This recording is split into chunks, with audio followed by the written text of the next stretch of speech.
అందరికీ నమస్కారం. 2 రాష్ట్రాల్లో ఉన్నటువంటి తెలుగు ప్రజలకు, భారతదేశంలోనూ, యావత్ ప్రపంచంలోనూ ఉన్నటువంటి తెలుగు, మిగతా భాషలలోని అభిమానులకు, నా శ్రేయోభిలాషులకు, ఆత్మీయులకు, ప్రజాప్రతినిధులకు, 2 రాష్ట్రాల ముఖ్యమంత్రులకు, మీడియా ప్రతినిధులకు నా హృదయపూర్వక నమస్కారాలు.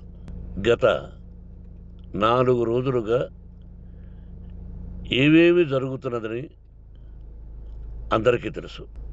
ముఖ్యమంత్రులకు కూడా తెలుసుంటుంది. ఎందుకంటే వాళ్ళు ఎన్నో సమస్యలతో తలమునకలై ఉంటారు. కానీ ఎవరో ఆయన పర్సనల్ సెక్రటరీస్ చెప్పుండొచ్చు. నా హృదయంలో ఉండే ఆవేదన ఏమిటంటే, కుటుంబ సమస్యల్లో ఎవరైనా పర్మిషన్ లేకుండా ఇతరులు జోక్యం చేసుకోవచ్చా?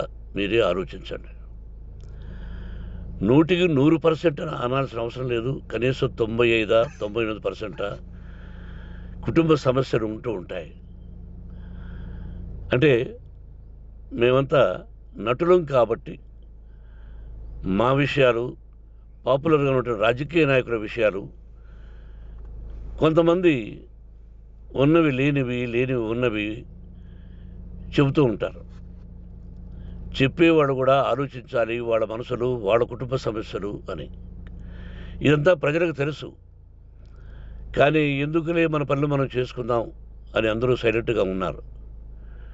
ఇప్పుడు ప్రజలకు కూడా, కొంతమంది రాజకీయ నాయకులు కూడా ఆలోచించుకోవాల్సిన విషయం. విజువల్స్ చూడండి, టీవీల్లో వస్తున్నాయి, సోషల్ మీడియాలో వస్తుంది. రాత్రి 8 గంటలకు గేటు తోసుకుని నా బిడ్డ మనోజ్ కుమార్ వచ్చాడు. అది రైటా రాంగా పర్సనల్ విషయం, తర్వాత మాడుకోవచ్చు. పత్రికాధిపతులు, అది పత్రికా సోదరులు 4 రోజుల నుంచి నా ఇంటి ముందు మనుషులను పెట్టుకొని, వ్యాన్లు పెట్టుకొని అలా ఉండడం ఎంతవరకు న్యాయం? నేను అప్పటికీ బయట పోతున్నప్పుడు చెప్పాను, అందరికీ నమస్కారం అయ్యా, మీకు కుటుంబ సభ్యులు ఉన్నారు, దయచేసి నా సమస్యను నేనే పరిష్కరించుకుంటాను నా బిడ్డలతో, దీన్ని చిలవలు పలవలు చేయొద్దండి, దయచేసి నన్ను గౌరవించండి, నేను ప్రజలకు ఏం చేస్తున్నాను ఒక విద్య ద్వారా అనేది మీకు తెలుసు, నటుడిగా మీ అందరికీ తెలుసు, ఒక రాజ్యసభ సభ్యుడిగా మీకు తెలుసు, ఎంత క్లీన్ చిట్టుతో వచ్చానో రాజ్యసభ సభ్యుడిగా. నా హృదయంలో ఉండే ఆవేదన చెప్పనలవే కాదు, మీకే చెప్పాలి. ఈ రోజున ఈ మీడియా సోదరులు ఎంత కల్పితాలు, ఎంత నెగటివిటీ నన్ను గురించి చెప్తున్నారో మీ అందరికీ తెలుసు. దానికి నేను బాధపడడం లేదు.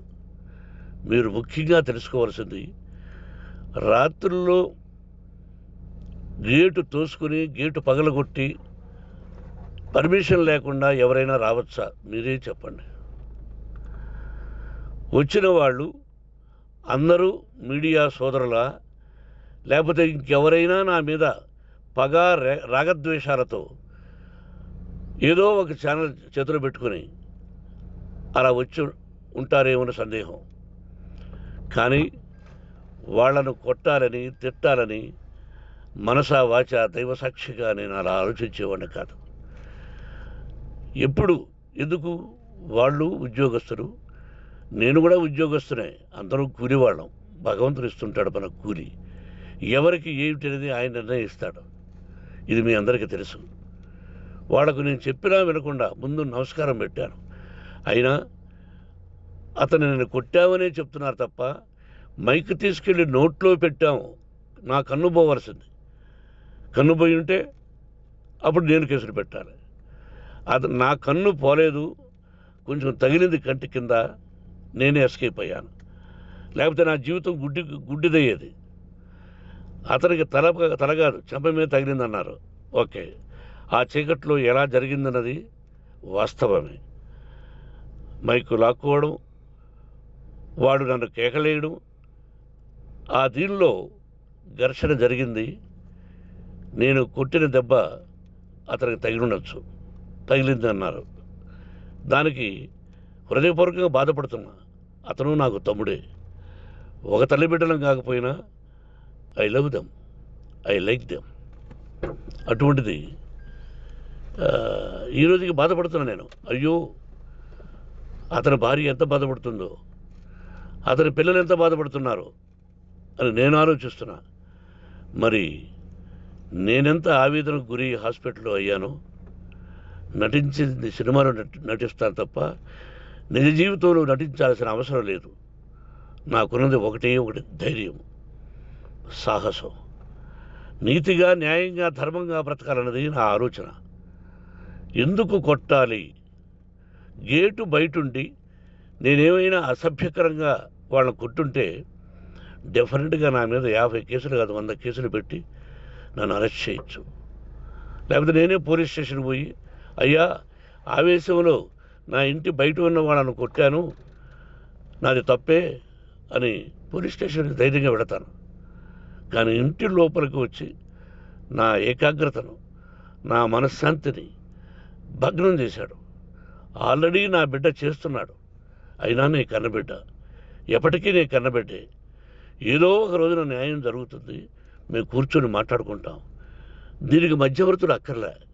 కుటుంబ సమస్యలకు బయట వాళ్ళని పిలిపించి ఇలా చేయండి, మీరు ఇలా మాట్లాడండి అని చెప్పక్కర్లే. కట్టు బట్టలతో మద్రాసుకు వెళ్ళేవాడిని. ఆల్రెడీ మీకు చెప్పాను. పైసా లేకుండా కట్టుబట్టలతో, చెప్పులు సగం కింద అరిగిపోయి అలా వెళ్ళినవాడిని. మా తల్లిదండ్రులు అద్భుతమైన జన్మను ప్రసాదించారు. ఒక్క పైసా ఇవ్వాల. నా కష్టార్జితంతో నేను సంపాదించి ఈరోజు నేను కులమతాలకు అతీతంగా 25% ఫ్రీ ఎడ్యుకేషన్ ఇస్తూ, నా స్థాయిలో నాకు తగిన సహాయం చేసుకుంటూ, వరద బాధలు వచ్చినా, ఇంకోటి వచ్చినా, అన్నయ్య ముఖ్యమంత్రిగా ఉన్నప్పుడు కూడా ఎన్నో చేశాను. బట్ అవి మర్చిపోయి ఈరోజు కొట్టింది మాట్లాడుతున్నారు. ప్రజాప్రతినిధులారా, నా అభిమానులారా, తెలుగు ప్రజలారా, తమిళ, మలయాళం, కన్నడ అభిమానులారా, ఆలోచించండి. నేను చేసినది తప్పు, కొట్టినది తప్పు. ఏ సందర్భంలో కొట్టాల్సి వచ్చింది? మీ ఇంటికి దూరితే ఒప్పుకుంటారా? మీ ఏకాగ్రతను భగ్నం చేస్తే ఒప్పుకుంటారా? మీరే ఆలోచించండి.